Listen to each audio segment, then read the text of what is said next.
Ассаляму алейкум, в эфире программа Гюнуль Ден, и я рада представить гостя нашей сегодняшней программы, известную крымско-татарскую певицу, заслуженную артистку Крыма Гульсум Томах. Ассаляму алейкум. Алейкум салям. Гульсум Томах, Гульсум Ханом, вы свою жизнь посвятили классической музыке, и уже на протяжении 30 лет вы на сцене. А как начинался ваш путь? Почему именно академическая музыка? Да, я сама не знаю, почему именно академическая, потому что не было среди моих родственников музыкантов и среди родителей, там, как обычно бывает.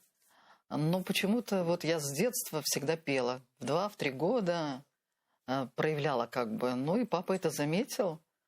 И бабам сказал, наверное, бабала ерладжахм, ой наджахм. Я садилась на радио, там были клавиши, что-то там себе играла, пела. Вот. Ну и когда подросла, меня дали в музыкальную школу. Я была пианисткой, так как раньше не было вокального отделения в музыкальной школе. И поступая в музучилище, я тоже все-таки хотела быть пианисткой. Но меня услышали, ну, очень везде, я много на всяких конкурсах, фестивалях пела. И педагоги нашего музыкального училища Гулистанского услышали, подошли к моим родителям и сказали: вашей девочке надо петь. Мне тогда было 13 лет. И я должна была уже идти в 9 класс. А они мне говорят: а можно после 8-го поступать в музыкальное училище? Хотя в то время на вокал брали только с 18 лет. Ну вот для меня сделали исключение, сказали, что от природы голос поставлен, и взяли в 14 лет. Так что я уже в 18 закончила музыкальное училище. И поступили в консерваторию? Поступила в консерваторию, да. Правда, я поступала в Московскую консерваторию, там все очень удивились и хотели меня на подготовительное отделение. А я говорю: так я уже музыкальное училище закончила. Как вы могли в 18 лет? Зара Далуханова, тогда народная артистка СССР, сказала: ну такое возможно только в Средней Азии, своим низким голосом. Вот. Ну и вот так я поступила в музучилище, и потихоньку пошла моя карьера именно академической певицы. Но по окончании мне пришлось работать в филармонии, и в филармонии у нас нет такого, что ты поешь только там классику. Если ты хочешь иметь больше зрителей на концерте, то ты должна петь и фольк, и эстраду, и джаз. Ну, то есть в концерте полный винегрет. А помните ваш первый выход на сцену? Ну вот, смотря... Наверное, я все-таки буду считать свой первый выход на сцену. Это когда мне было 16 лет. Я поехала в город Нукус, Каракалпакская ССР в то время называлась, на конкурс вокалистов. Вот тогда я впервые как бы вышла на сцену, уже на такую, скажем, серьезную. Это было в 16 лет.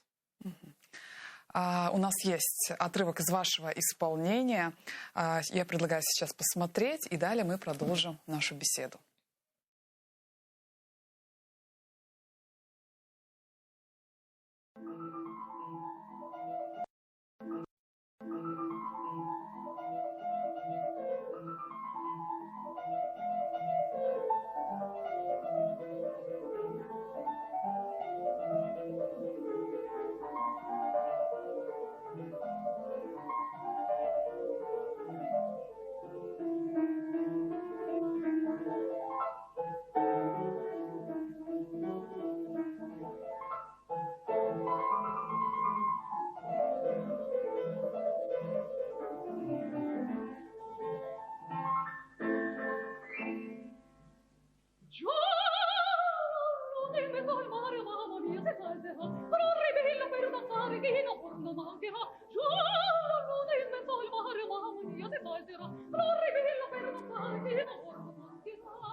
В исполнении Гульсум Томах прозвучала «Тарантелла» Джакомо Россини. И мы продолжаем нашу беседу. Гульсум Ханум, мы сейчас прослушали весьма сложное вокальное произведение, достаточно виртуозное. Вы много гастролировали, выступали на разных площадках, и мы сейчас увидели ваш сольный концерт. Это Крымский художественный музей. Вообще скучаете по тем временам? Ну да, конечно, наверное, каждый человек по своей молодости скучает.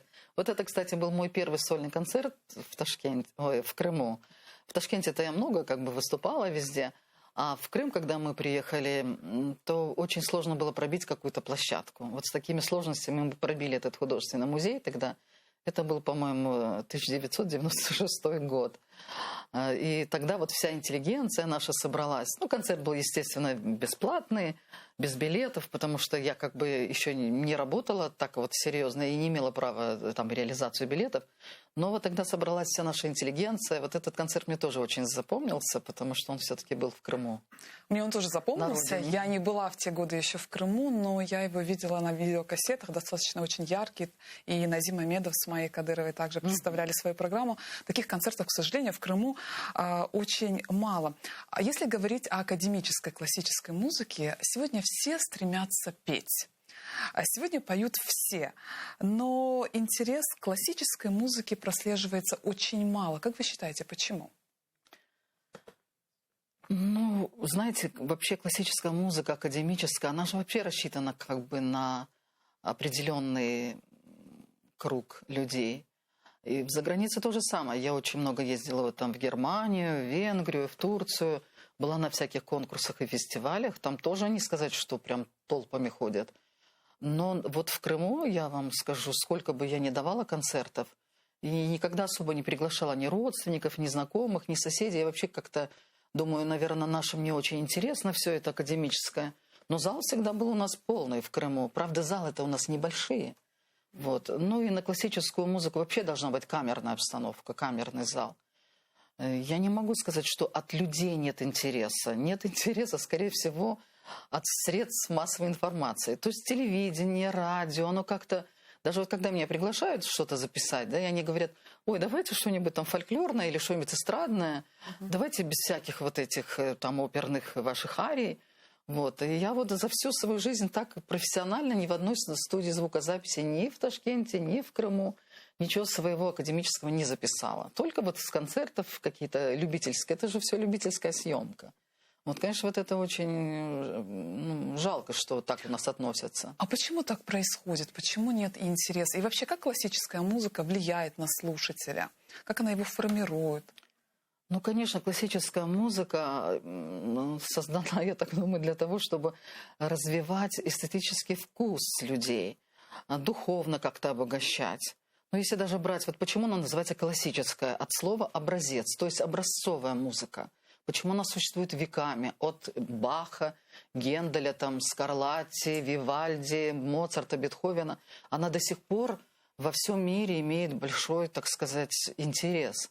Я не могу сказать, вот даже в Киеве, например, я сколько хожу в оперные театры, в филармонический зал, я не вижу, что нет интереса ни со стороны зрителя. Люди ходят, долго аплодируют, кричат «браво». Ну, то есть такая подготовленная публика, она ходит хорошо. Я думаю, что это беда постсоветских республик, такое вот отношение, не как в Европе и на Западе. Потому что, вот, например, даже вот возьмем нашу общеобразовательную школу. Мы изучали какие-то пионерские, комсомольские песенки. Да даже народные песни мы не изучали. Вот на уроке музыки в общеобразовательных школах. Я интересовалась. В Европе они начинают с классической музыки, детей привлекают. Ведь и у Моцарта, и у всех наших композиторов того времени есть какие-то детские произведения. Вот на них они воспитываются. А мы воспитывались «Взвейте с кострами», «Синие ночи» и так далее. «Орленок, орленок». Ну вот такие песни. Какой вкус эти песни могут привить ребенку, скажите мне? Ну и соответствующее мышление, да? Поэтому мы жалуемся, что у нас такие политики, и уровень культуры все-таки оставляет желать лучшего. Если говорить о крымско-татарской классической музыке, что происходит там, что происходит в крымско-татарском мире? Может быть, вы кого-то недавно для себя открыли? Да, крымско-татарская академическая музыка развивалась еще и до войны, и мы знаем эти имена, там Абибула Каври, Асан Рифатов. Развивалась она тогда, потом их репрессировали, большая часть из них в застенках там сталинских погибла и так далее. Потом у нас депортировали долго, такая стагнация была, не было развития. Но вот когда уже я поступила в консерваторию, у нас уже писались симфонии, оратории. Из-за того, что среди наших мало было академических певцов, меня приглашали все время петь. И вот на первом курсе консерватории, я никогда не забуду, я исполнила ораторию «Ана Ватан» Эдема Налбантова в киноконцертном зале «Бахор» с симфоническим оркестром, с хоровой капеллой Узбекистана. Вот, то есть тогда уже начало вот это все развиваться. Появились композиторы Эльвира Эмир, Мирзия Халид, ну, из академических. И вот я очень удивилась недавно, узнав имя Фикрета Салидинова, который как раз в то время, когда звучала музыка Налбантова, Бакшиша, почему-то не было этого имени. Оказалось, что у него более 400 произведений. У него и симфонии, и романсы, и токкаты, сонаты. Ну, то есть весь спектр академической музыки этот человек, музыкант, скрипач, композитор, писал. Но почему-то он не мог достучаться до наших чиновников. А в чиновниках от искусства, вы знаете, кто всегда сидит, это либо плохо, малоталантливые музыканты, певцы, композиторы, или которые сами ничего в этой жизни не написали. Вот они сидят и управляют вот нами, понимаете? То есть не дали открыться крымско-татарскому имени? Да, этому имени. Я вот сейчас его дочь Эльмира Ханом, она делает концерты по всему миру. Недавно был в Крыму, до этого был в Москве. Сейчас она собирается сделать в Ташкенте концерт из его произведений. Я немножечко так ей помогаю отправлять. Ну, она не знает наших крымско-татарских музыкантов, поскольку всю жизнь прожила сначала на Украине, потом прожила в Москве. Вот сейчас она в Подмосковье 32 года живет. Поэтому она сейчас раздает всем подряд, бесплатно. Не то, что вот наши некоторые композиторы просят оплатить там им. Она все это отдает, лишь бы исполнялось. Вот она мечтает и в Киеве. Если получится, я вот ей буду помогать, чтобы наших киевских крымско-татарских музыкантов как-то объединить. Многим уже дали ноты. Вот скрипачу нашему Шевкету Аблялимову дали ноты, вокалисткам. Они очень рады. Потому что музыка действительно очень красивая. Я бы даже сказала, гениальная. До сих пор я у наших крымско-татарских композиторов не слышала такой музыки, которая была приближена к нашему колориту, к нашему ладу, к нашему ритму. То есть вот когда ее слушаешь, такое ощущение, что это как будто крымско-татарская народная мелодия, но просто обработана для симфонического, скажем, оркестра. Да, она не такая прогрессивная, как, допустим, сейчас вот музыка Усейна Бекирова, скажем. Все-таки он композитор молодого поколения. Но для того времени, когда он все это писал, и самое главное, что в ней вот душа, вот крымская такая вот душа есть. И когда ее слушаешь, представляешь горы, море, наш Крым, степи. То есть ее надо слушать, ее надо пропагандировать. Я думаю, что за ней большое будущее. И много написано, 400 произведений. Больше, да, даже больше. Она теперь где-то на чердаках находит целые папки, коробки с партитурами. Она сейчас их приводит в порядок. Вот. И я, знаете, такую вещь вам скажу, не знаю, как наша крымско-татарская общественность признала эту музыку, но я не крымско-татарским композиторам отправляла в Америку, своим друзьям-композиторам, в Москву. То есть эти композиторы, которые сейчас вот самые такие считаются выдающиеся, они очень высоко оценили эту музыку. И даже один мой друг, композитор в Нью-Йорке, Алишер, он говорит, почему ты до сих пор от меня скрывала, что у вас был такой композитор? Я говорю, да я сама его только узнала. Я ведь раньше не было никаких нот. Вот я как-то делала все время сольный концерт только из крымско-татарских произведений. И я искала эти ноты, искала этих композиторов, ничего нет. То, что написано до 1944 года, оно все уничтожено, сожжено. Нет. Нового вокального ничего никто не пишет. И я так мучилась с вот нашими романсами, песнями. Оказывается, этот композитор сидит себе в маленьком городке Генически, по-моему, или в Новоалексеевке где-то там. Вот, и все это пишет, но привозил, причем постоянно в Крым эти ноты, отдавал татарскому театру, отдавал в наш университет крымский, индустриально-педагогический. Ну, то есть вот он раздавал, партитуры оставлял, а они не исполняли. Ну, это вообще не поддается. Но, к сожалению, эта проблема есть. Это есть, и очень жалко, очень что жаль, да, композитор оказался неуслышанным, но я думаю, что будет возможно. Ну, сейчас, сегодня. да, сейчас его признают, она вот пытается, московские оркестры уже симфонические исполнили несколько его произведений, она все это записывает. Я думаю, что за ней есть будущее, это наш... Один из ярких крымско-татарских ярчайших композиторов, да. Если говорить о истории музыки, композиторы всегда посвящали свои произведения лучшим исполнителям. Наверняка вы были одна из первых крымско-татарских оперных певиц, которые занимаются академической, классической музыкой. Наверное, крымско-татарские композиторы вам тоже посвящали свои произведения. Нет, ну я не могу сказать, что прямо они для меня писали. Ну, Ильяс Бакшиш, например, да, он очень много произведений своих оркестровал вот для моего голоса. Говорил, что раньше это только под фано исполнилось, вот «Барыш Алам», «Севером сена» на стихи Ашика Умера. Несколько народных песен он специально сделал для симфонического, вот Ялтинского симфонического оркестра. Я, по-моему, в 91-м году или 92-м, когда был Курултай, вот на Курултае исполнила эти произведения.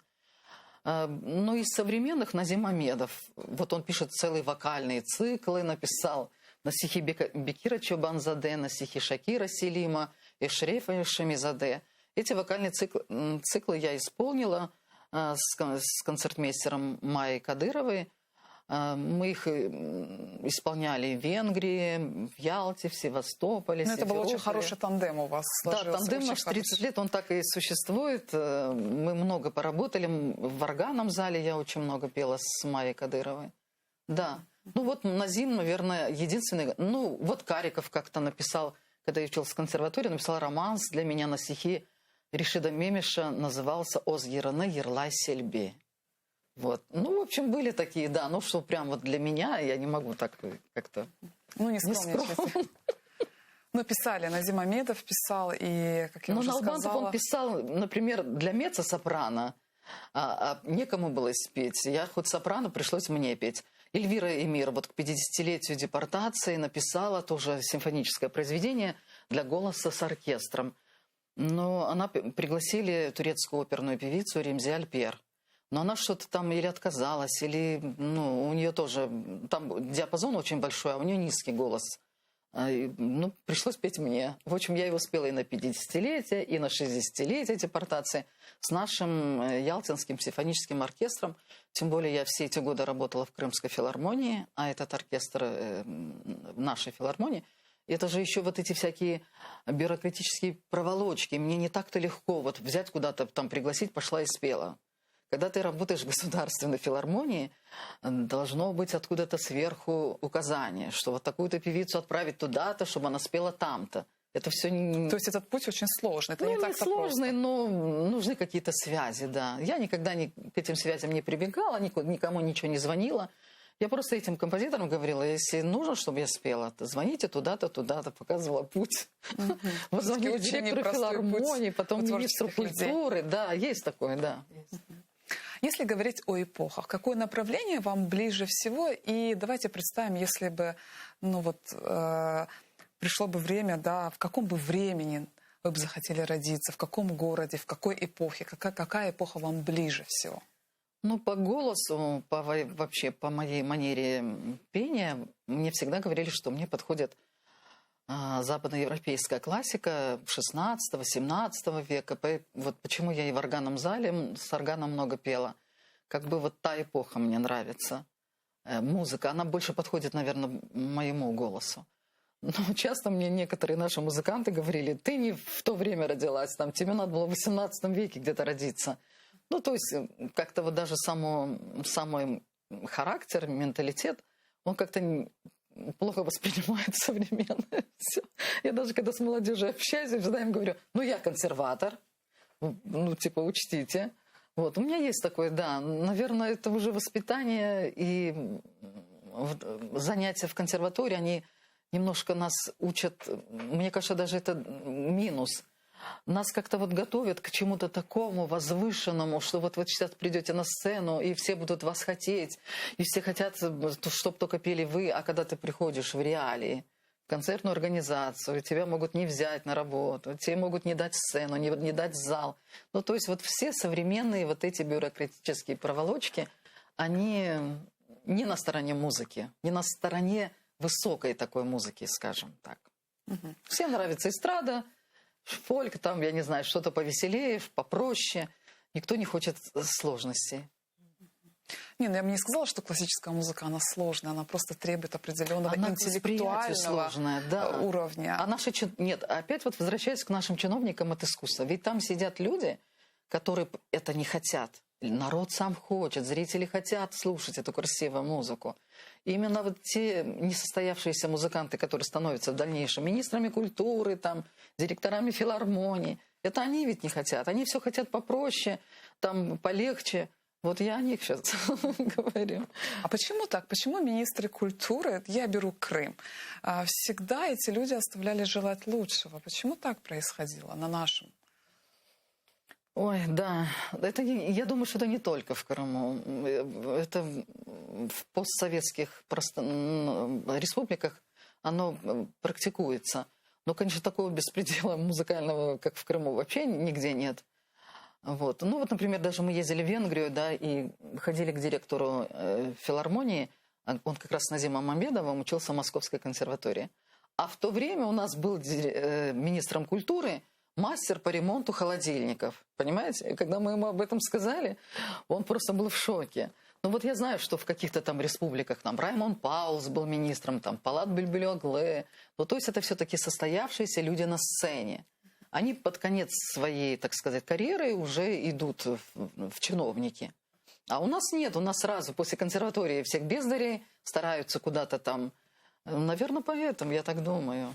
Ну да, это, наверное, еще пережитки, наверное, советского общества. Есть, еще. однозначно. И они сегодня присутствуют, и поэтому у нас уровень культуры такой. А про Крым, это то, что происходило в Крыму в сфере культуры, конечно, оставляет желать лучшего. Ну, даже директором филармонии у нас всю жизнь, вот сколько я проработала в филармонии, в Крымской, 26 лет, да, 4 года я в Узбекской филармонии работала.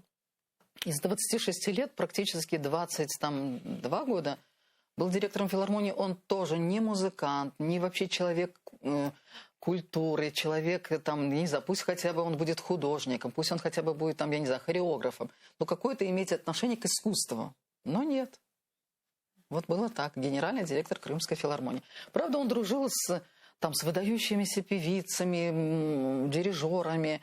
Как-то к нему всегда все хорошо относились. При нем еще у нас более-менее что-то вообще было. А в последние годы так-то вообще все превратили в эстраду. Ну, в общем, это... Теперь я понимаю, почему в нашем обществе очень много талантливых людей. Все-таки консерватории, и в Украине консерваторий так много, и уровень достаточно хороший. Это слабая работа ведомств, которые занимаются менеджеров, как теперь называют, да.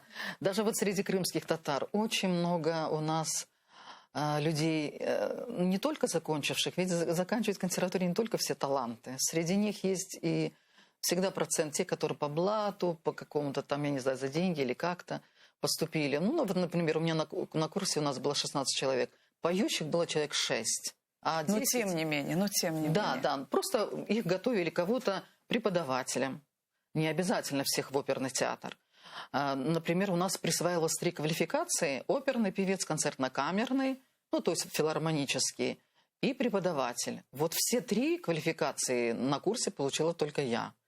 А вообще кого-то готовили преподавателем, но вы поймите, их готовят преподавателем, но они когда выходят и хотят тоже петь или в филармонии, или в театре, и идут туда на прослушивание.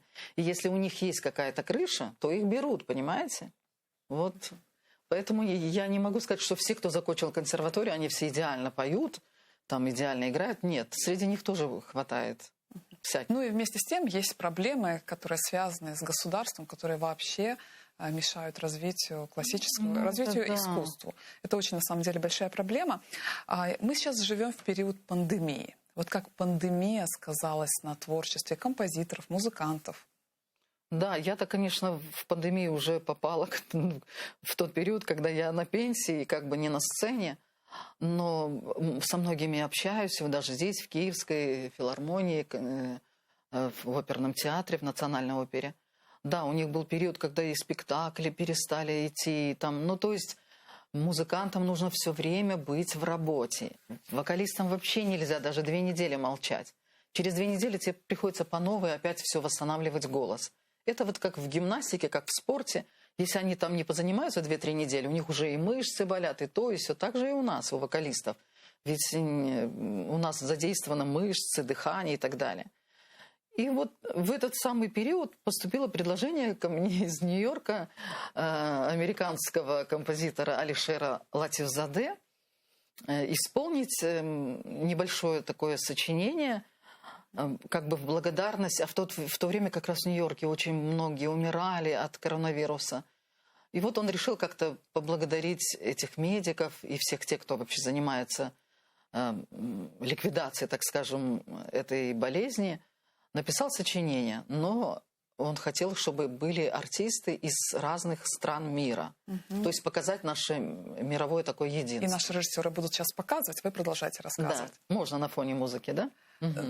Картинку будут показывать, а вы рассказываете, потому что на самом деле проделана была очень большая работа. Да, колоссальную работу провел этот композитор, и он пригласил меня спеть. Я, конечно, сразу отказалась, я говорю, ой, вы что, я уже 2 года не пою, давайте я предложу вам своих знакомых певцов. Он говорит, мне нужен, чтобы там был крымско-татарский флаг. Да, и мы как раз видим крымско-татарских певцов. Тут Феми Мустафаев, и да, Эмилия Аблаева, и вы.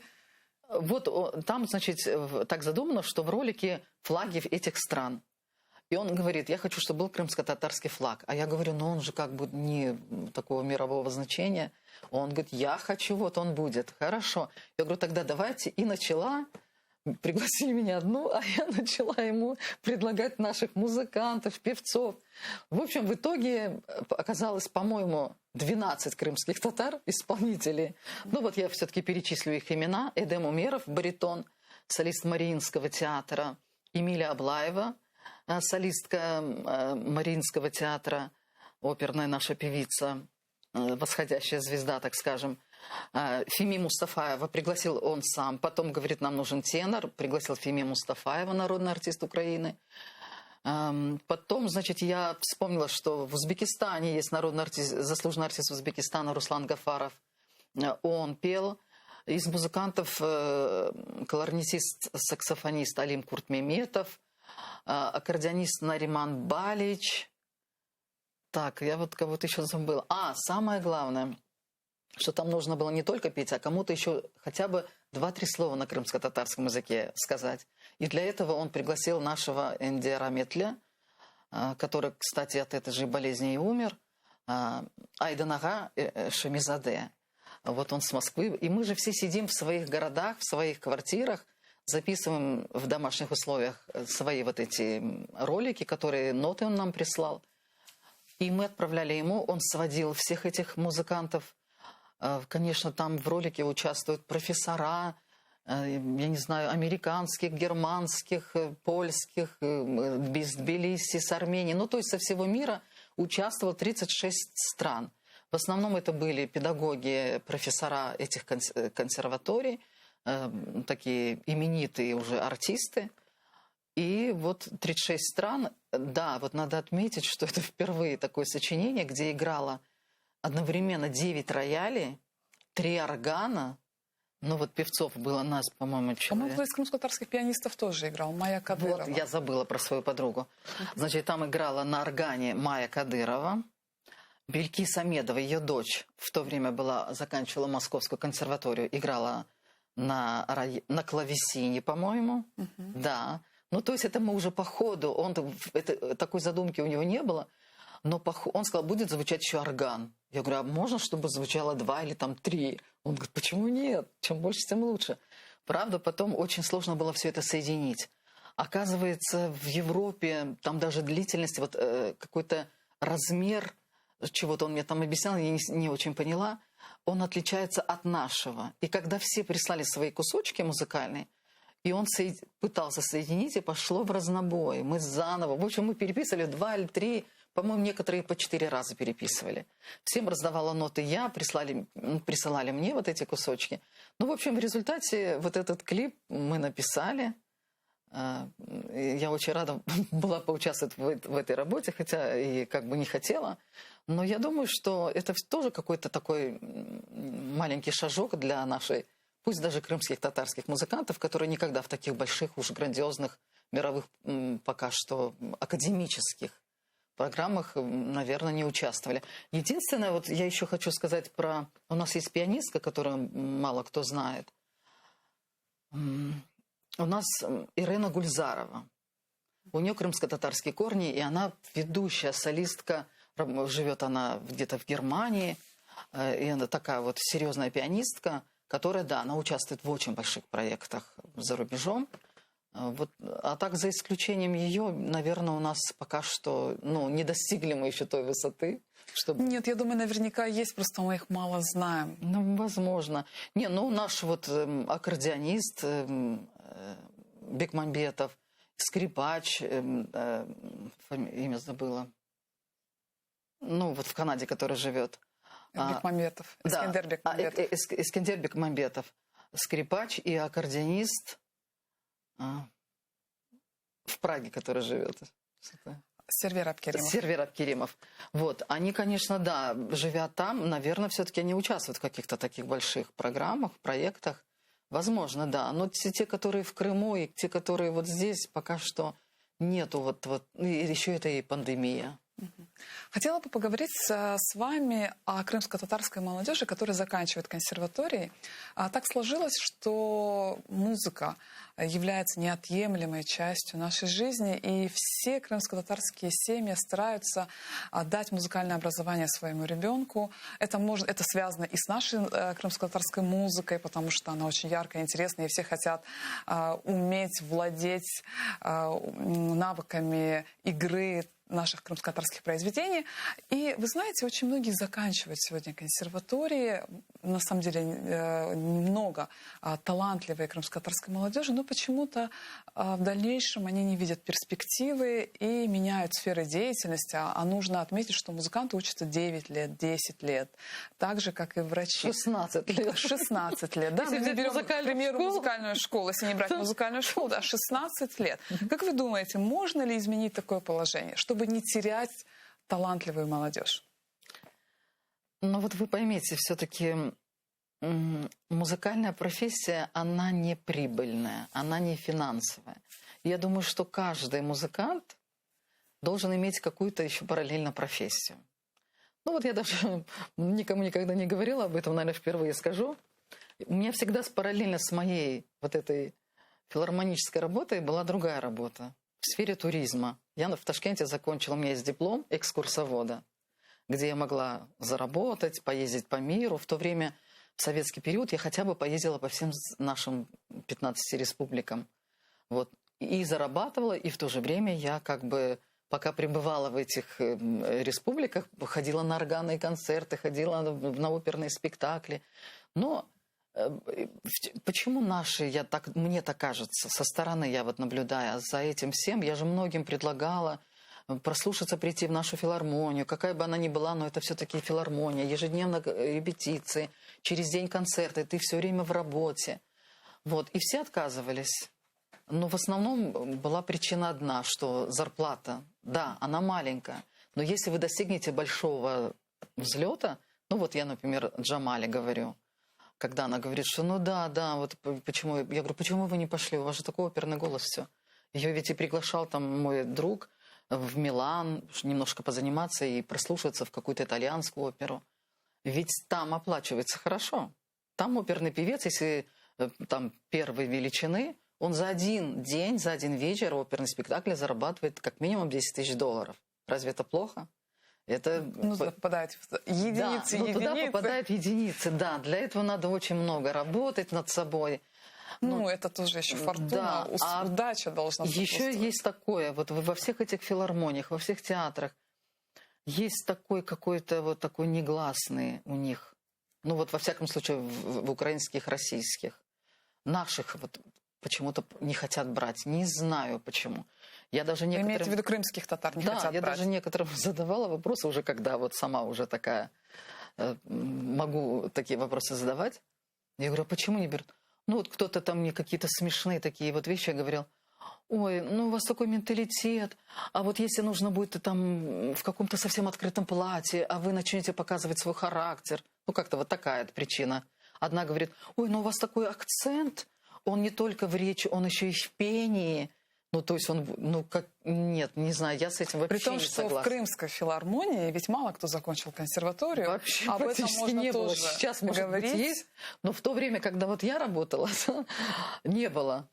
Потом появилась у нас вот Наталья Бескаравайна и Басаргина. Но это уже шовинизм, это уже Это, такой уже да, по это в высшей национальному степени признаку шовинизм. не Ну, я берут ж в на каком-то работу. интервью рассказывала, когда я прослушалась в Крымскую филармонию, меня не хотели брать. Говорили, вас никто не знает, на вас зритель не пойдет, а мы же план должны финансовый тоже приносить. И я сделала такой, как сольный концерт. Ну и решила спеть вокальный цикл Шумана на немецком языке. Ну, минут, наверное, там на 15. Боже мой, что после этого началось. Они все прибежали в гримерную. Один даже сказал мне, наш солист филармонии, Гульсум, как-то так все это непривычно. Вот в Гульсум, Тамах, все такое татарское. И вдруг Шуман, вдруг на немецком. Я говорю, а почему вы считаете, что мы не можем петь на немецком?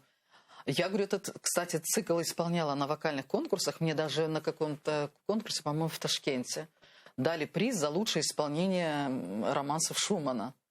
Это же не просто так. Ну, на немецком языке. На немецком, конечно, да. Тогда я пела более расширенно, там минут на 25, наверное. Но я готовилась на конкурс Глинки, он проходил в Риге.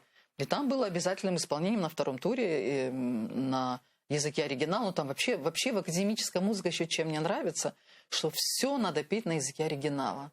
Я вот совершенно не понимаю, когда могут там на крымско-татарском языке петь, я не знаю, тарантеллу или что-то итальянское. Мне это не нравится.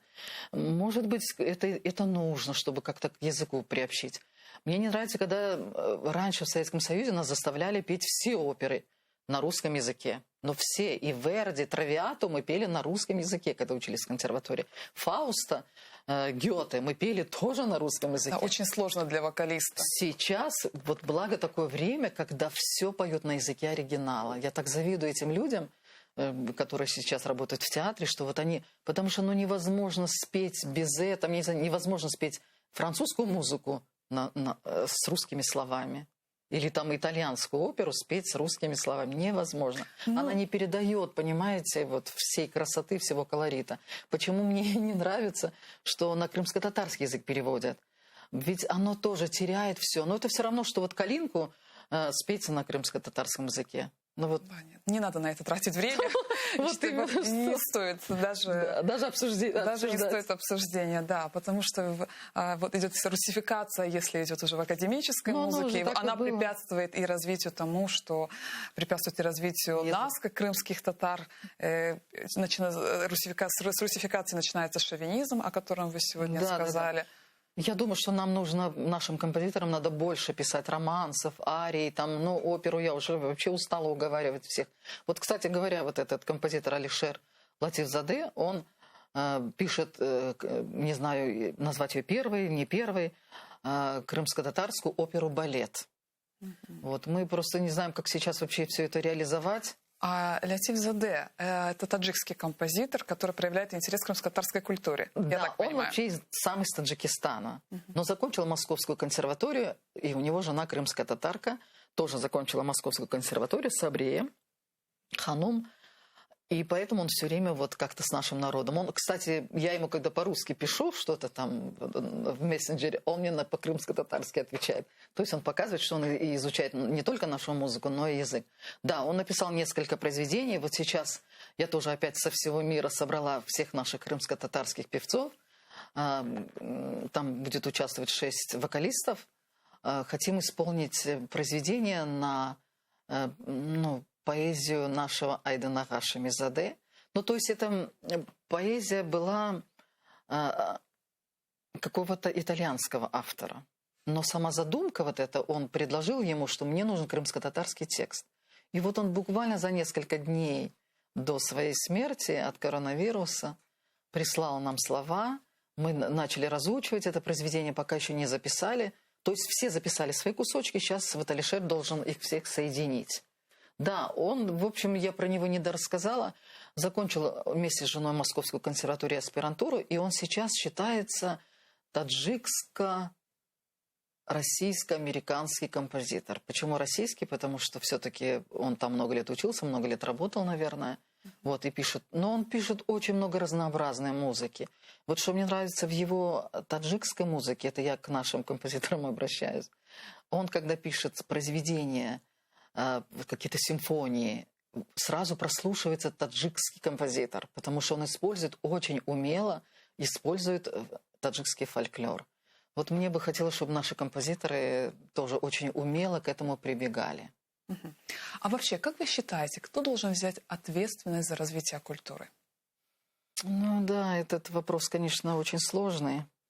Но все-таки я опять на своем стою и считаю, что только профессионалы должны быть у руководства филармонии, татарского театра, крымско-татарского ансамбля Хайтарма того же. Должны стоять профессионалы, которые хорошо знают и наш фольклор, и наше вообще музыкальное искусство. И тогда у нас будет толк. Тогда они будут приглашать и артистов, которые профессионально умеют это сделать. А не так вот брат, сват, ноты знаю, не знаю, пошли, будешь работать, петь. И вот они у нас сейчас преобладают на сцене, понимаете? Да, уровень, я думаю, что за последние годы, за последние 7 лет очень сильно уровень упал. Вот был подъем в крымско-татарской культуре. До 2014 года можно было наблюдать подъем, но вот эти последние годы показывают очень большой спад. Оно началось немножко даже раньше. Наверное, где-то в 2010-2012 году уже потихонечку все это началось. Ну, вот сейчас, читая всякие там статьи про тот период вообще в Крыму о нашей культуре, я понимаю, что да, оно готовилось все раньше. Так же, как и в политике, так же, как и в жизни. Он, 14-й год, он просто сам по себе не наступил. К нему очень долго готовились. И также они разваливали филармонию, разваливали ансамбли, увольняли наших корифеев там. Ну, я думаю, что это было сделано. Ну и, к сожалению, сегодня мы видим последствия, да, что произошло с Крымско-татарским театром, что произошло с Хайтармой. Да, это, конечно, душа болит за это все. Хотела бы обсудить с вами еще одну тему. Я считаю, что она тоже является важной, потому что за крымско-татарской молодежью все-таки будущее. Вы ведете группу Facebook о успешной крымско-татарской молодежи. Расскажите, с какой целью создали эту группу? Ой, если честно сказать, я никакой не блогер и ничего, я уже как бы возраст у меня. Я не собиралась вообще ничего такого. Я вообще люблю все время показывать наши новые, молодые, даже пусть не молодые, наши какие-то имена, о которых... Ну, у нас же вот как, это, наверное, на любом телевидении, в любых СМИ так. Вот возьмут 5-6 человек, и день, и ночь только о них и говорят, они только и поют, и танцуют, и все на свете. И очень много людей остаются за кадром. Они не менее талантливые, не менее успешные. Я поэтому всю вот свою жизнь уже лет 10 точно о этих людях стараюсь где-то писать, где-то в интервью говорить. И вот таким образом я на Фейсбуке начала в этом году так вот открыто поздравлять всех наших студентов, закончивших вот Белькис Амедова Московскую консерваторию, там кто-то Ниаль Халилова Львовскую консерваторию. Ну вот, в общем, их много, не все сейчас имена сразу вспомню. И начала вот о них узнавать и писать. И тут наши, мои подписчики, Гульсум Ханум, надо сделать это в отдельную группу. А когда создала уже эту отдельную группу, выяснилось, что в принципе целей должно быть много. Не только показать, что вот у нас есть такая молодежь, вот она закончила, а показать тех успешных людей, которые работают, крымские татары, по всему миру. И я нахожу их на Фейсбуке. Многие есть у моего сына в друзьях, так как вот его как бы возраст ближе к ним. А мне потом сын говорит, Анна, ты где их берешь? Я говорю, сначала началось с тебя, потом больше, дальше, больше. Ну, то есть вот сейчас, на сегодняшний день, эта группа существует месяцев 5, и более 200 человек я уже нашла. Но, во-первых, времени очень много на это уходит. Некоторые стесняются писать о себе. Кто-то просто говорит, да я еще ничего не достиг, а сам там где-то в Америке ну, в какой-то солидной организации работает, в корпорации. Силиконовой там, долине, например. Да, у нас вот наш менталитет очень вот как есть Да, такая черта есть скромность, да. Я даже сказала, это не скромность, это стеснительность. Вот они не любят публичности. Некоторых мне удается уговорить. Я пишу, что это не вам нужно, что это нужна мотивация для нашей молодежи. Вот. И вот, в общем, я взяла так себе возраст, где-то, когда люди уже заканчивают какие-то университеты, от 25, скажем, до 35 лет. Тут начали мне с Канады, с Австралии, наши крымские татары писать, почему такой ограниченный возраст? А вот у меня дочь, там ей 45 лет, она там, и начинают такое. Я даже не думала, что у нас есть люди, которые в Гарварде учились, я не знаю, в Чикаго. Ну то есть... Таких много, очень много. Как оказалось, да. Но вот почему мы о них плохо знаем вообще? Ладно, еще я где-то могу прочитать, там у меня как-то круг общения такой. А вот простой наш народ, и когда они начали вот эти простые наши люди, даже бабушки там писать, ой, сагол нас, оказывается, какие у нас и вот есть выдающиеся там люди, которые работают в оперных театрах там по всему миру, там в балете. Потом я, значит, от искусства уже стала расширяться. Мне уже пишут, а почему вы про врачей не пишете? Почему бы нет? Я начала всем врать, а оказалось, у нас столько там онкологов, столько хирургов, и причем не в Крыму, они по всему миру. Это же такой престиж. Вот поэтому мне придется еще очень много лет над этой группой работать. И на самом деле очень много крымско-татарской молодежи, которая добилась очень многих успехов. А как вы считаете, сегодня есть наши соотечественники, которые призывают «Крымда яша».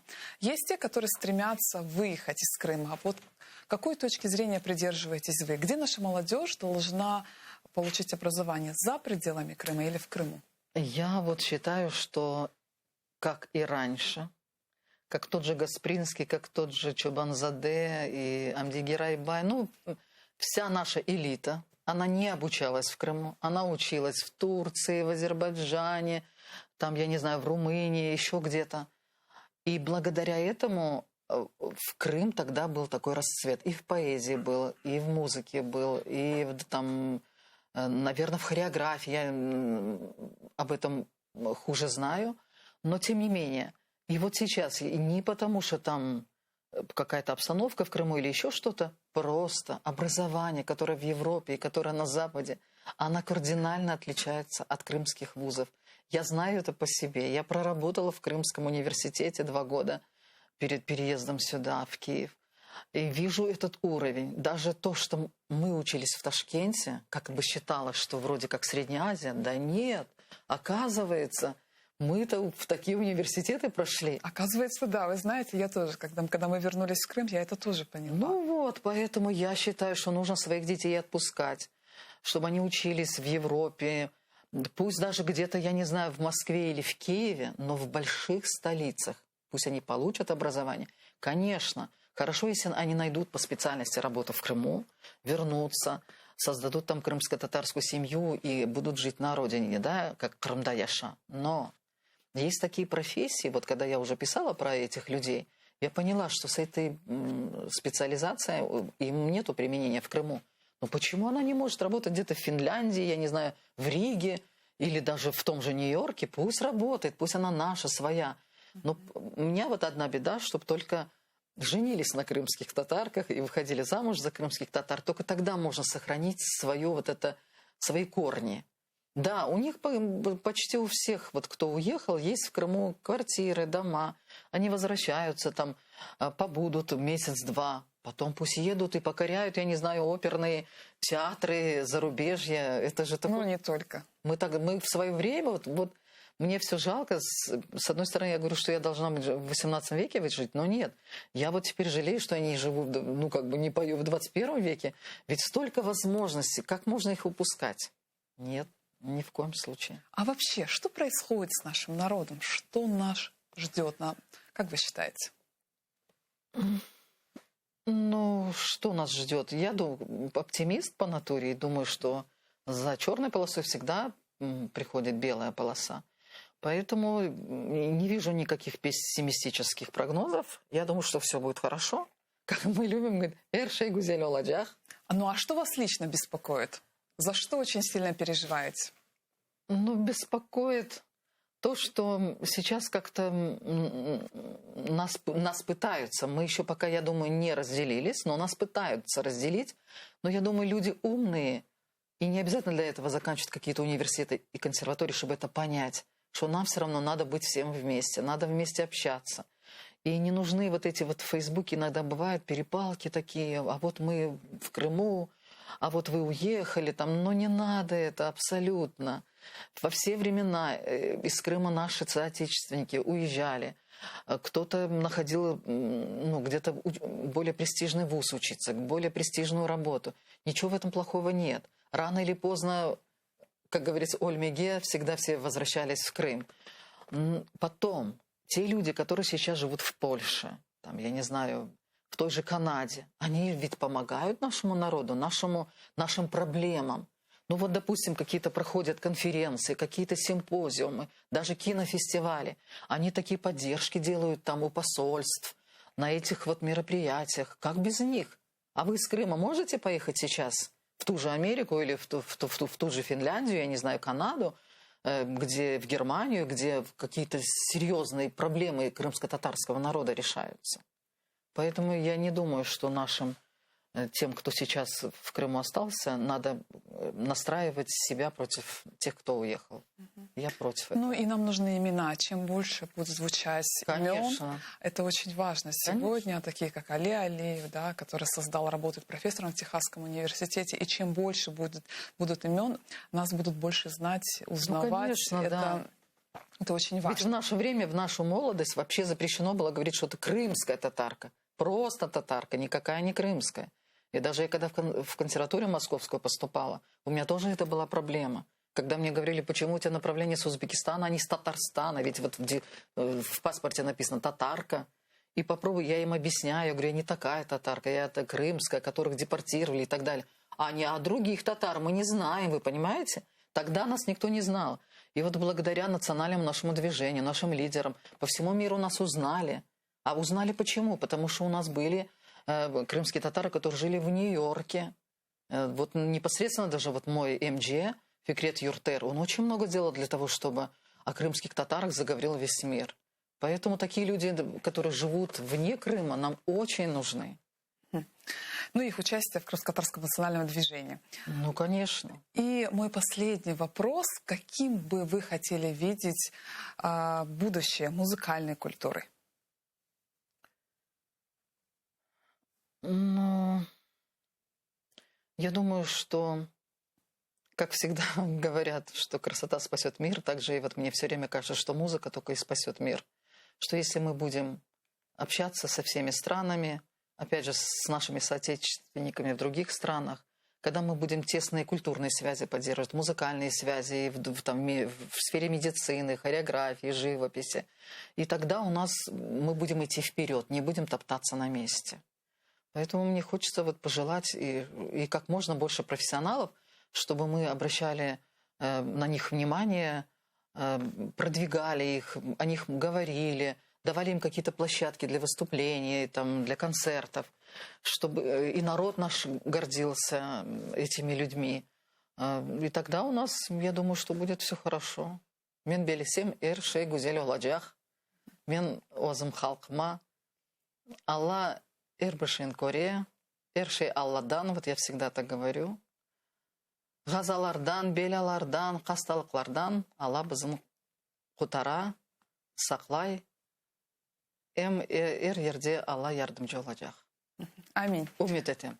Аминь. Çok sağ olunuz, Гульсум Ханум, за такую интересную беседу, за ваши пожелания. Біз сізге yürekten minnettarмыз. Çok sağ olunuz. Ну а мы заканчиваем нашу программу. Напомним, гостью нашей программы была известная крымско-татарская певица, лауреат международных конкурсов Гульсум Тумах. И я с вами прощаюсь. До встречи в наших следующих программах.